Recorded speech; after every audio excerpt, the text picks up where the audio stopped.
The day Karen threatened to sue me over my private lake, I knew I'd have to teach her a $50,000 lesson about property rights. I never thought buying my dream house would lead to such a crazy situation. The property was perfect 5 acres of land with a beautiful private lake right in the middle. The moment I saw it, I knew I had to have it. The real estate agent told me it was a steal at $450,000, especially with the lake. She mentioned there was an HOA community nearby but assured me my property wasn't part of it. The first month was exactly what I dreamed of. Every morning, I'd sit on my back deck with coffee, watching the sunrise reflect off the lake. The water was crystal clear, and I even spotted some fish swimming near the surface. I planned to build a small dock and maybe get a rowing boat for peaceful weekend rides. But things started changing in the second month. At first, it was small stuff, some trash near the lake, a few footprints in the mud, and even a plastic float toy caught in the reeds. I thought maybe some animals were dragging stuff in from somewhere, but deep down, I knew that wasn't it. Then one Saturday morning, I woke up to voices outside. Looking through my bedroom window, I couldn't believe my eyes. There were 3 families setting up beach chairs by my lake. They had coolers, umbrellas, and kids splashing in the water like it was a public beach. I walked outside, still in my pajamas, and politely asked them what they were doing on my property. One of the women, who I'd later come to know as Karen, looked at me like I was speaking a foreign language. "This is the community lake," she said, not even bothering to get up from her chair. "We've been using it for years." That's when I noticed something even more shocking. On the other side of the lake, a woman was giving swimming lessons to a group of kids. She had a whiteboard set up and everything, like it was her personal swimming school. I went back inside and checked my property documents again. The lake was definitely mine, every inch of it. I called my real estate agent, who confirmed it again. She seemed surprised when I told her about people using it and suggested I put up some private property signs. The next day, I installed security cameras around the lake. What they recorded over the next week left me speechless. It wasn't just a few families using my lake, it was like a full-on beach resort. Karen, the woman from before, was apparently running a swimming lesson business. She had regular classes every morning and evening, charging parents $50 per lesson. She'd even set up a little payment station under a beach umbrella. The weekends were even worse. The cameras caught people having full-on pool parties. They brought grills, music speakers, and even inflatable bounce houses. One group left behind so much trash that it took me 3 hours to clean up. But what really got me was when they started damaging things. A group of teenagers broke my newly installed signs, laughing as they threw them in the lake. Someone's grill tipped over and burned a huge patch of grass. Kids were climbing and breaking tree branches, and someone even tried to build a permanent fire pit using my landscaping rocks. The final straw came when I found my dock materials scattered everywhere. I'd been saving up to build a nice wooden dock, had all the materials delivered and neatly stacked. But someone had moved everything around, using my expensive wood planks as benches for their party. I checked the camera footage and saw Karen directing some men to move my materials. "The wood's just sitting there," she told them. "We might as well use it for seating. He's clearly not using it anyway." She said this while setting up her swimming lesson sign, charging people to use my lake. That night, I sat at my kitchen table looking at all the evidence I'd gathered. Pictures of the parties, videos of Karen's swimming lessons, receipts I'd found blown around showing she was making money off my property, and photos of all the damage. The peaceful lake I'd bought was now a community water park, run by entitled people who thought they owned it. I knew I had to do something. This wasn't just about people swimming anymore. They were destroying my property and someone was making money off my land. The HOA neighborhood had basically taken over my lake, acting like they owned it just because they lived nearby. As I watched another group of people setting up for what looked like a birthday party through my window, I made my decision. I was going to take back my lake, no matter what it took. I didn't know it then, but this decision would start a war with Karen and the HOA that would change everything. Looking at my property papers one last time, I picked up my phone and made 2 calls, one to a fencing company and another to a lawyer. If Karen wanted to use my lake as her personal business, she was about to learn an expensive lesson about property rights. The day the fence company arrived was when everything exploded. I had chosen a tall black metal fence with warning signs every few feet. The workers started early, marking the boundary lines around the lake. I took the day off work to supervise, knowing there would be trouble. Sure enough, Karen showed up within an hour, storming across my property like she owned it. She was wearing her usual swim instructor outfit, a blue swimsuit with a whistle around her neck. Her face was red with anger as she marched up to me. "What do you think you're doing?" she demanded, hands on her hips. "I have swimming lessons scheduled all week. You can't put up a fence here." Behind her, I could see her students and their parents arriving, looking confused at the construction work. I stayed calm, remembering my lawyer's advice. "This is private property," I explained. "I own this land and the lake. You've been trespassing and running an illegal business on my property." I held up my property documents, but Karen just laughed. "We've been using this lake for years," she snapped. "I'm on the HOA board, and we consider this a community area. Stop this construction right now, or I'll call the police." She pulled out her phone, waving it at me like a weapon. "Go ahead," I replied. "I have all the permits and documentation right here." This made her even angrier. She started dialing, pacing back and forth while glaring at me. The fence workers just kept working, used to property disputes like this. 15 minutes later, 2 police cars pulled up. Karen ran to them immediately, talking rapidly and pointing at me. I could see her showing them something on her phone, probably photos of her swimming classes, thinking this would help her case.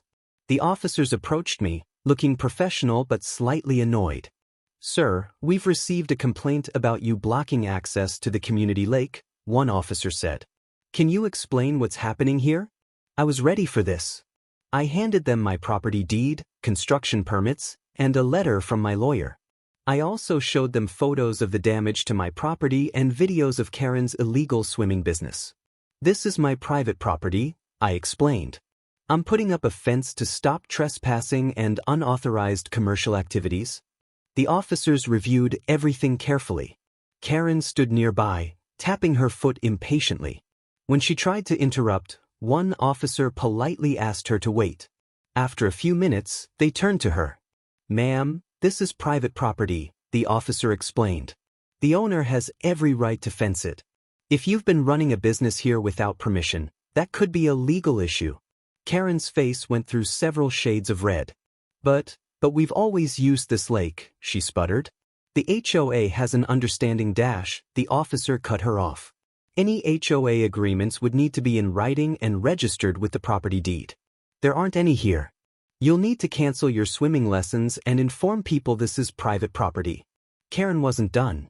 She pulled out her phone again, this time calling someone from the HOA board. She walked away, talking loudly about property rights and community access. The officers stayed until she left, apologizing to me for the trouble. But that wasn't the end. Within hours, my phone was ringing nonstop. The HOA board members called repeatedly, trying to reason with me. They offered to rent the lake, to share maintenance costs, anything to keep their access. I declined every offer. By evening, the fence was halfway done. That's when the real drama started. Karen returned with a group of angry parents. They stood at the edge of my property, holding signs that read, "Save our community lake" and "Stop the greed." Some kids were crying about losing their swimming lessons. I felt bad for the children but reminded myself that Karen had created this situation by running an illegal business. She had charged these families for swimming lessons on property she didn't own or have permission to use.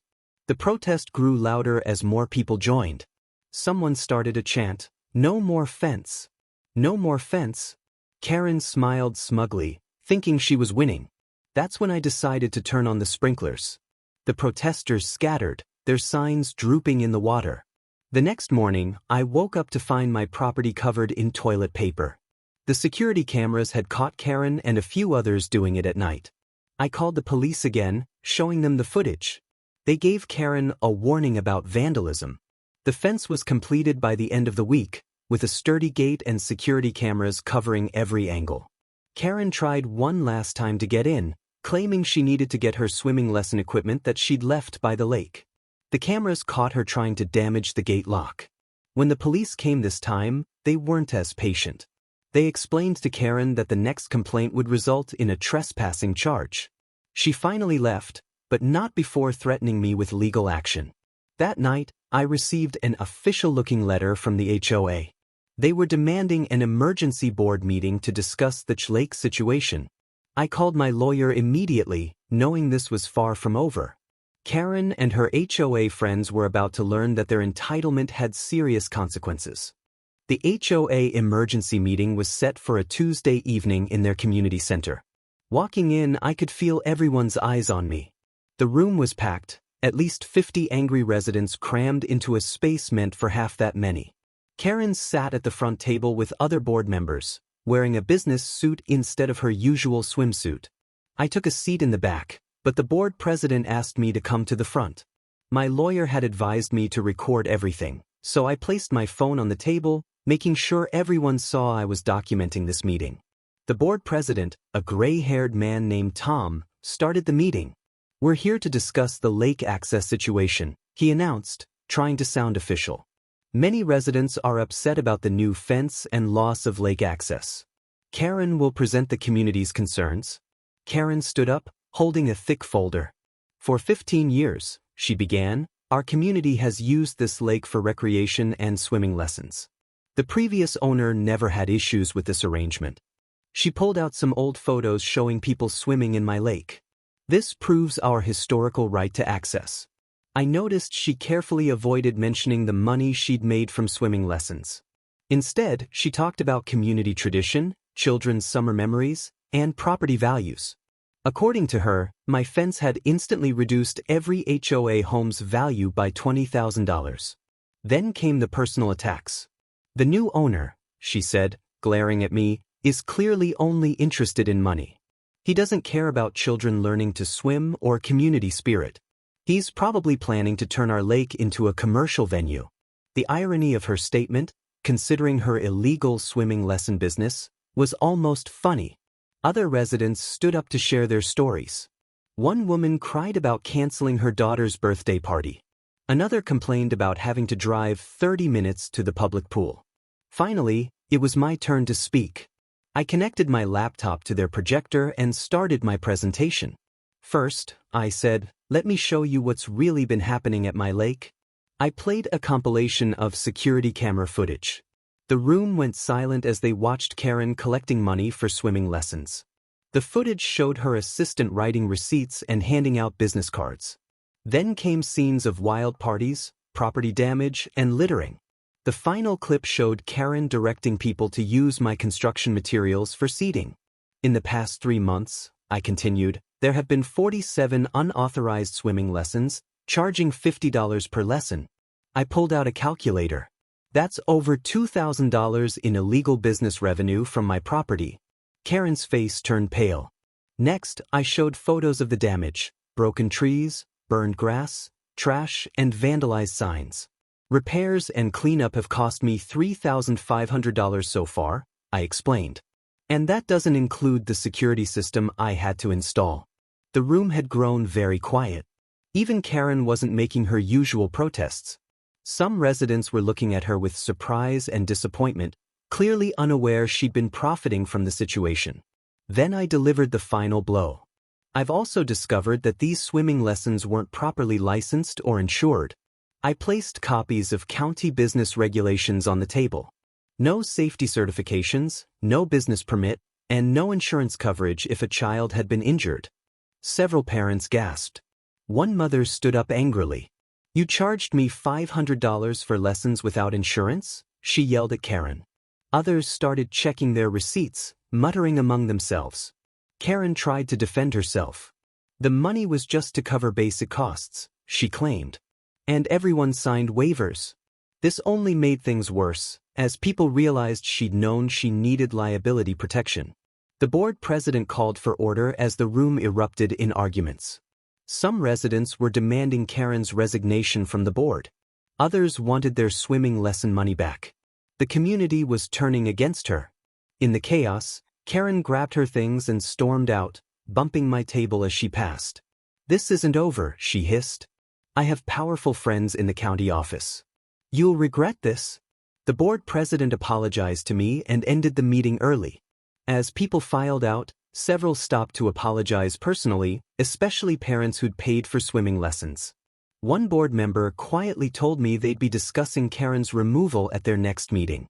Outside, I found my car covered in sticky notes with angry messages. Karen's last attempt at intimidation, probably. As I removed them, a resident approached me. Just so you know, he said, Karen's been doing this kind of thing for years. She got kicked out of her last neighborhood for running illegal businesses too. That evening, I received 3 threatening emails from anonymous accounts, all clearly from Karen.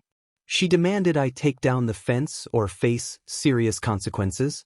I forwarded everything to my lawyer and the police, documenting every threat. The next day, strange cars started parking in front of my house.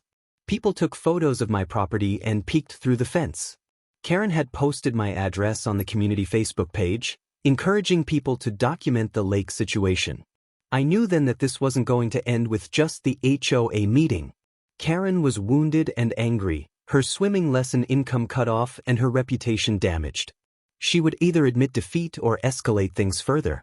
Looking at another batch of threatening emails, I decided to prepare for the worst. I called my lawyer again, ready to take this fight to the next level.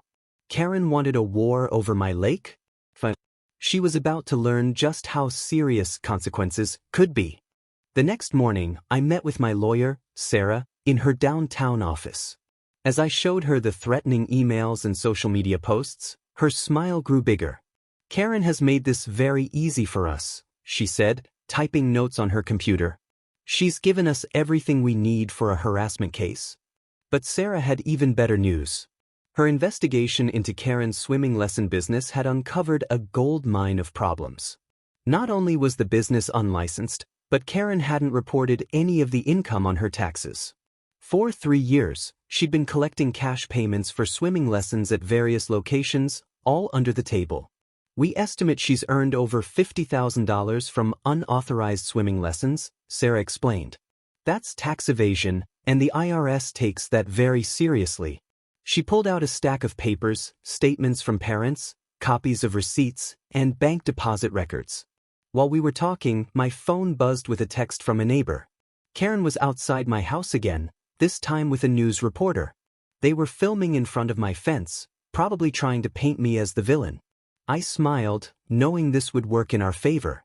Sarah called the local news station herself. Would they like the real story? She asked. About an unlicensed swimming instructor endangering children and evading taxes? Within an hour, the reporter outside my house left, and Karen's attempt at media manipulation backfired spectacularly. The next day, the story hit the local news, but not the way Karen had planned. The headline read, "Local HOA board member under investigation for illegal business operations." The article detailed Karen's unauthorized swimming lessons, the tax evasion, and the safety risks to children. Karen's phone number was flooded with calls from angry parents demanding refunds. Her reputation in the community crumbled as people realized she'd put their children at risk by operating without proper certifications or insurance. The HOA board called another emergency meeting, but this time to discuss Karen's removal. She didn't show up. Instead, her lawyer sent a letter trying to claim she was the victim of harassment. The board didn't buy it. My security cameras caught Karen trying to sneak onto my property late one night. She was carrying a can of paint, probably planning to vandalize the fence. Instead, she was met by a police patrol car. I'd arranged for extra security after the threatening emails. The officer gave her a choice: leave immediately or be arrested for attempted vandalism. She left, but not before screaming that I would pay for this loud enough to wake the neighbors. All of it was caught on camera, giving us even more evidence. Sarah filed court papers the next day, seeking damages for harassment, trespassing, and property damage. We also reported Karen's tax evasion to the IRS and her unauthorized business operations to the county licensing board. The community's support shifted dramatically in my favor. People began sharing stories about Karen's other schemes: a fake charity fundraiser, unauthorized home businesses, and years of bullying residents who opposed her.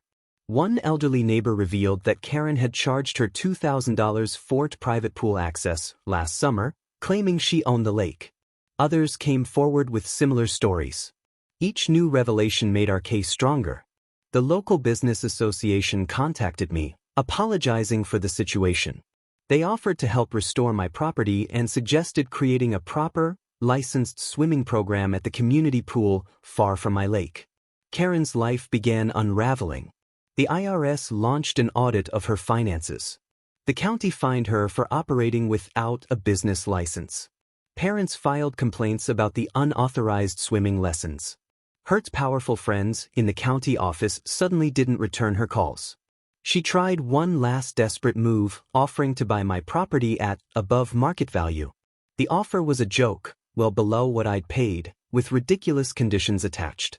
Sarah advised me to keep the letter as evidence of continued harassment. The HOA board officially removed Karen from her position. They sent me a formal apology, promising to respect my property rights and help prevent future trespassing.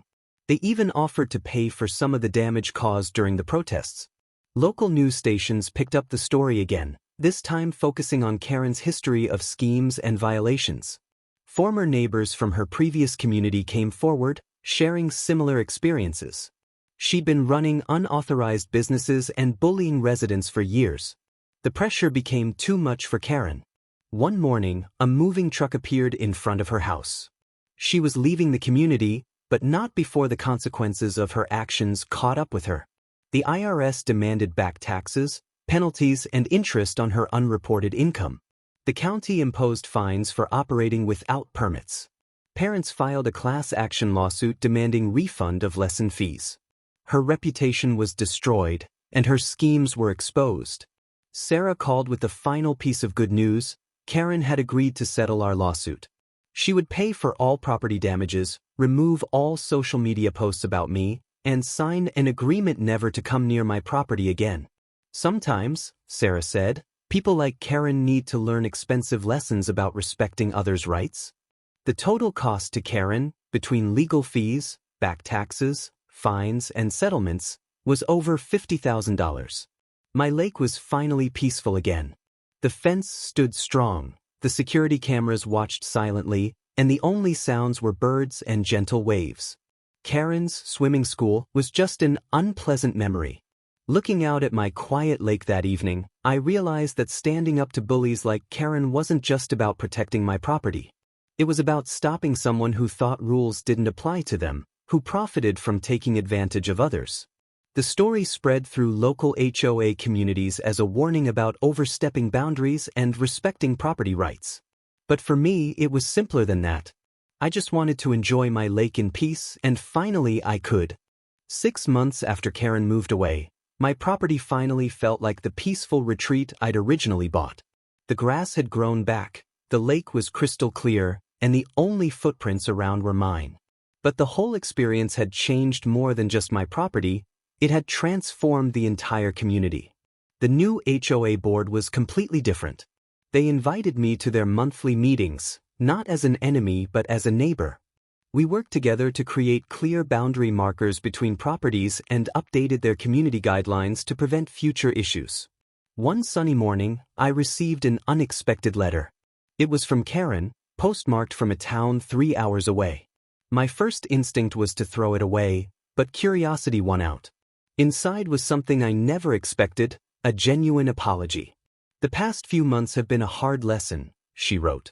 Losing my home, my reputation, and my savings made me realize how badly I'd behaved.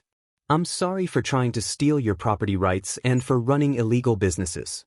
The consequences were expensive, but the lesson was worth learning.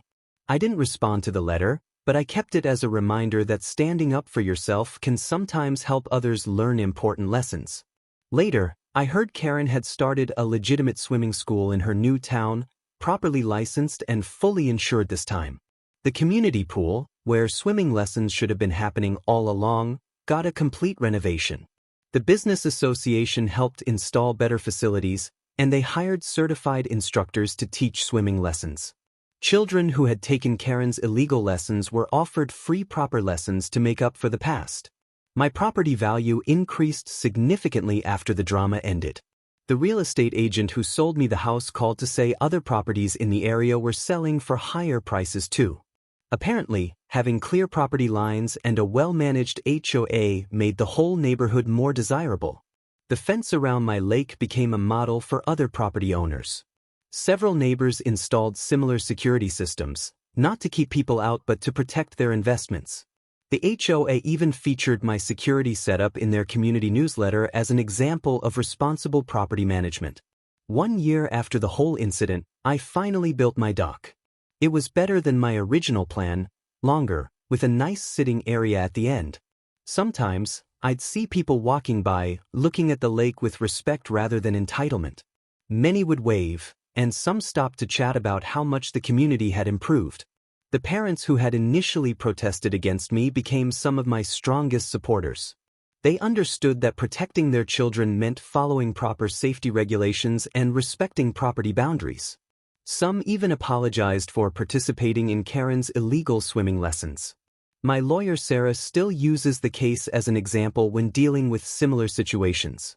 The Karen Lake case, as she calls it, shows how proper documentation and patience can win against entitlement and illegal behavior. She's helped other property owners stand up to HOA overreach, using my experience as a guide. The local news did a follow-up story on the first anniversary of the incident. Instead of focusing on the conflict, they highlighted how the community had grown stronger. The reporter interviewed several residents who talked about positive changes in the neighborhood since Karen left. I added some improvements to my property, a small garden near the lake, better lighting, and a proper seating area. Everything was done with proper permits and respecting environmental regulations. The county inspector who came to check the work said it was refreshing to see someone doing things the right way.